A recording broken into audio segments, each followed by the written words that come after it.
غزہ میں صہیونی فوج نے فلسطینی فٹبالر اور گول کیپر سلیم الاشقر کو شہید کر دیا۔ ان کی شہادت پر فیفا کی خاموشی پر شدید تنقید کی جا رہی ہے۔ ترک میڈیا کے مطابق فلسطینی فٹ بال ایسوسی ایشن نے اسی ہفتے کے آغاز میں سلیم الاشقر کی شہادت کا اعلان کیا تھا۔ رپورٹ میں بتایا گیا کہ 32 سالہ فٹ بالر کو اسرائیلی فوج نے خان یونس کے شمال مشرق میں واقع قصبے القارہ میں گولی مار کر شہید کیا۔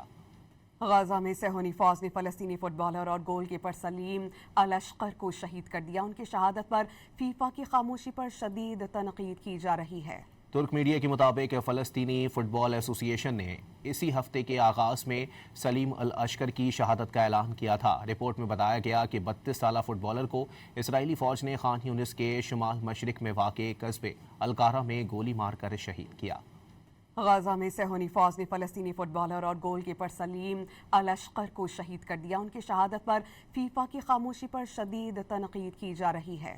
ترک میڈیا کے مطابق فلسطینی فٹ بال ایسوسی ایشن نے اسی ہفتے کے آغاز میں سلیم الاشقر کی شہادت کا اعلان کیا تھا۔ رپورٹ میں بتایا گیا کہ 32 سالہ فٹ بالر کو اسرائیلی فوج نے خان یونس کے شمال مشرق میں واقع قصبے القارہ میں گولی مار کر شہید کیا۔